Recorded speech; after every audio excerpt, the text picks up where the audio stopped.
Good morning. It is. I really want to acknowledge you for being in my life.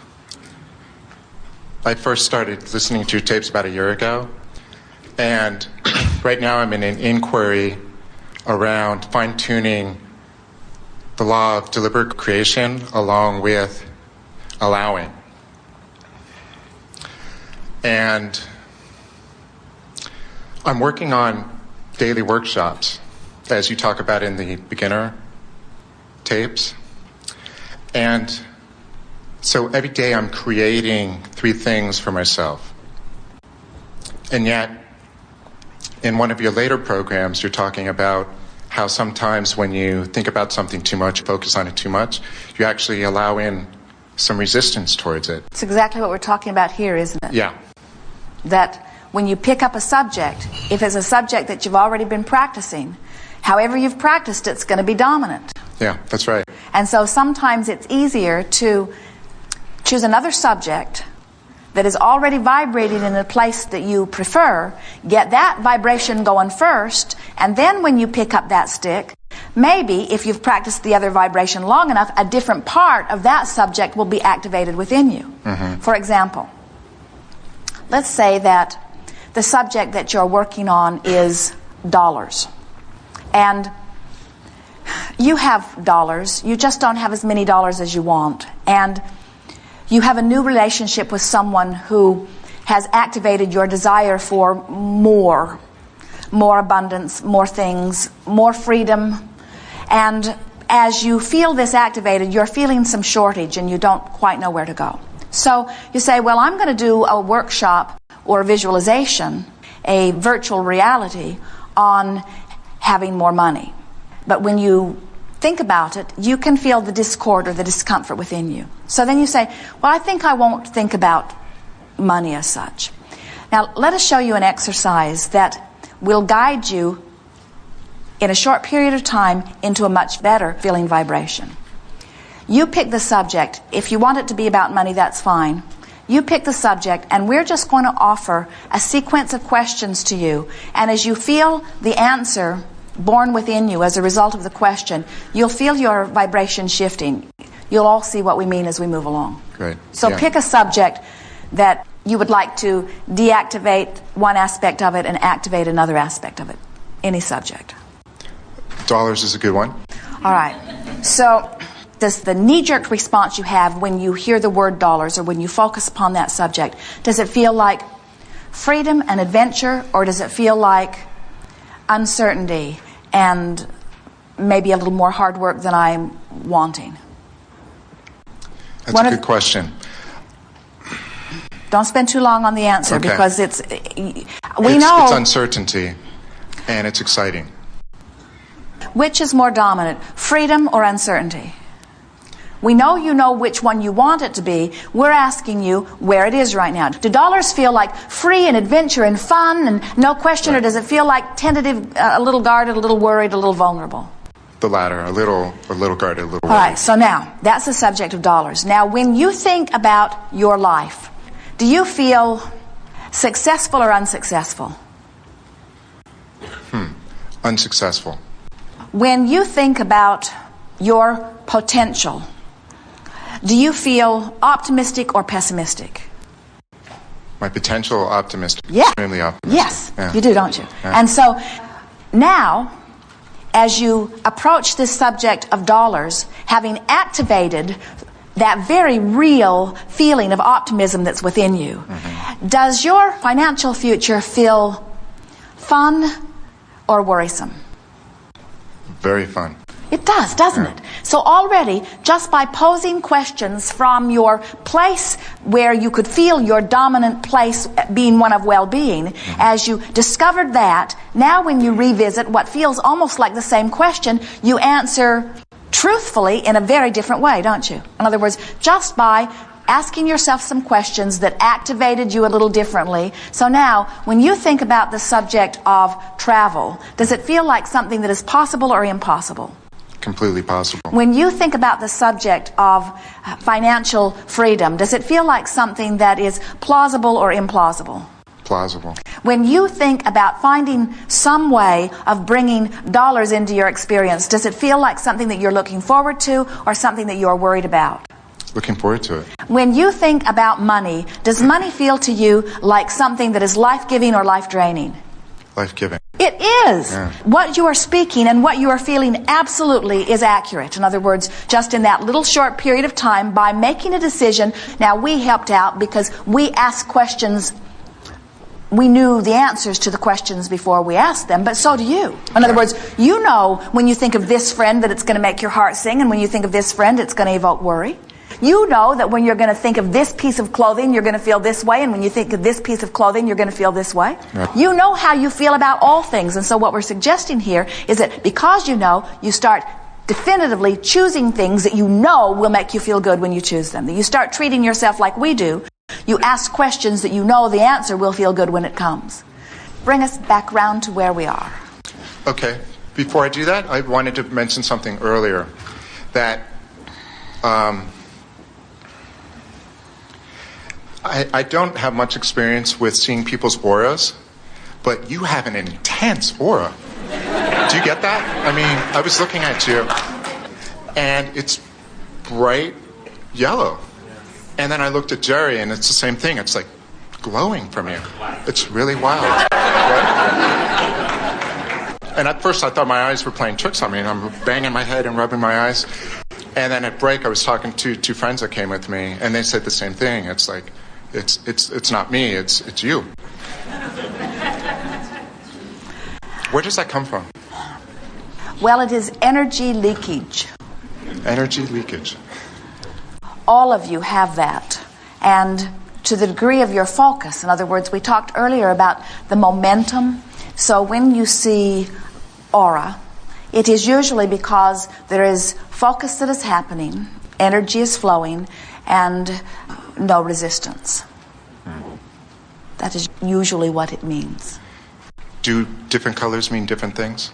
The color variation is best explained by being in the eye of the beholder, because you are translating the vibration into what you are seeing. And so at some level of your being, that translation process is taking place. Mm-hmm. In the same way that Esther is interpreting the vibration into the words, you are interpreting the vibration into what you're seeing. And so your impressions, even what your vibration is, can influence the colors that you see. Interesting. Yes. So you may want to say on your website or something, bring sunglasses next time.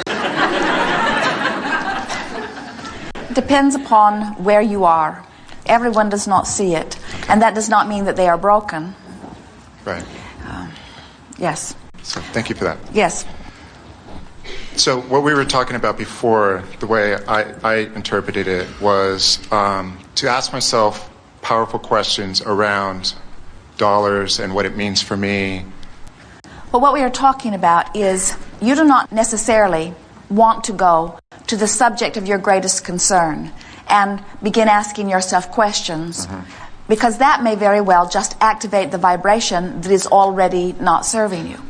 But if you find yourself on a topic that is, as our friend said earlier, sort of in your face so much that you can't get off of it, then one of the easiest ways to bridge your vibration into something that feels better, one of the easiest ways we know of, is to ask more general questions around that topic, and ask the questions of yourself to which you know the answers are favorable. Okay.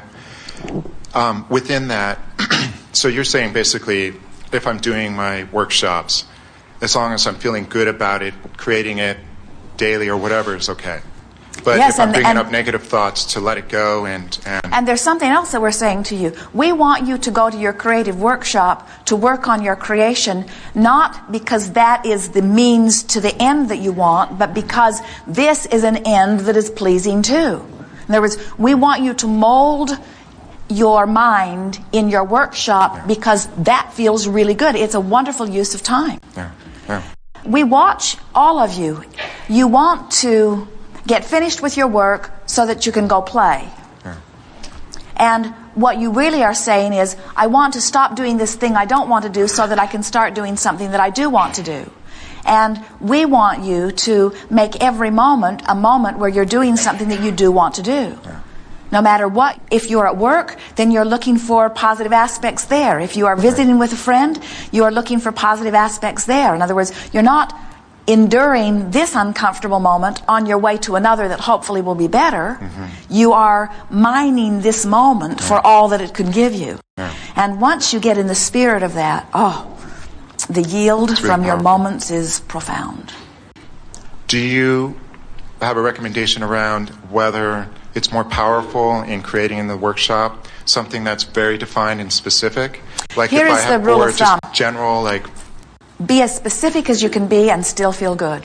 It's like, as we were encouraging people in their virtual realities, you can feel when you've gone too far.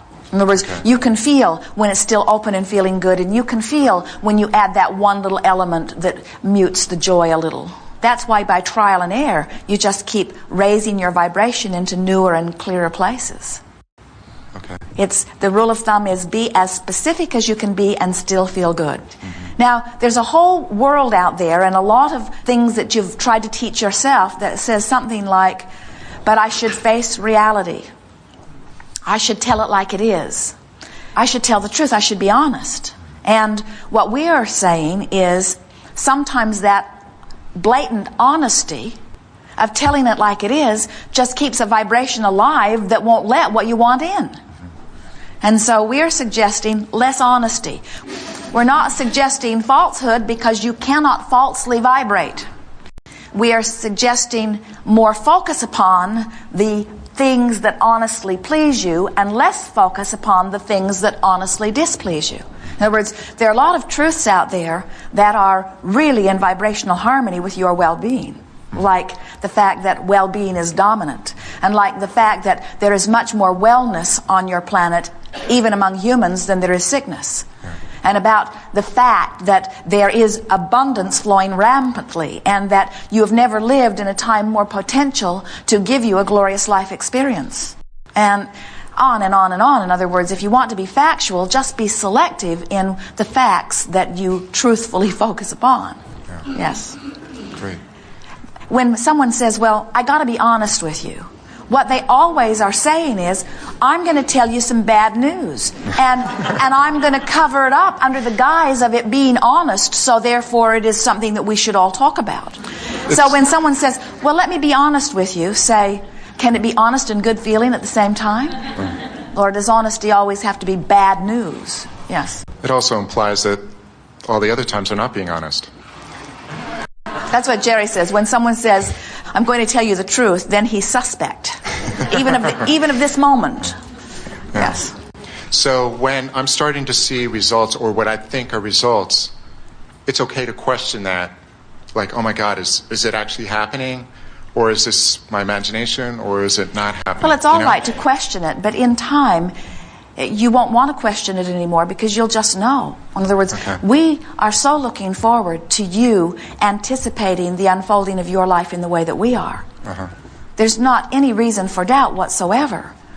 Good things are natural to you, and you have lined up so many through the power of your desire. And so we just want you to relax and expect that the universe is knocking itself out to accommodate you, for it is.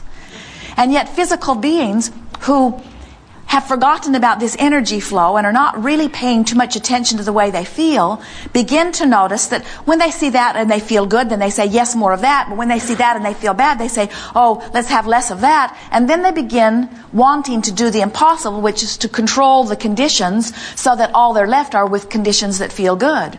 And it gives them this distorted view that there's this bad stream out there that could assert itself in some way, and that there might be a good stream out there that could assert itself, but who knows which one it will be, and dare I even trust that good would befall me when there is so many streams of bad. And we say, where do you guys get this stuff? There is not a stream of bad. There's just you not letting in the good that would be there if you weren't doing that thing. In other words, when you do that thing that doesn't let it in, which is always accompanied by negative emotion, then it can't come in. But if you're not doing that thing, it's coming in.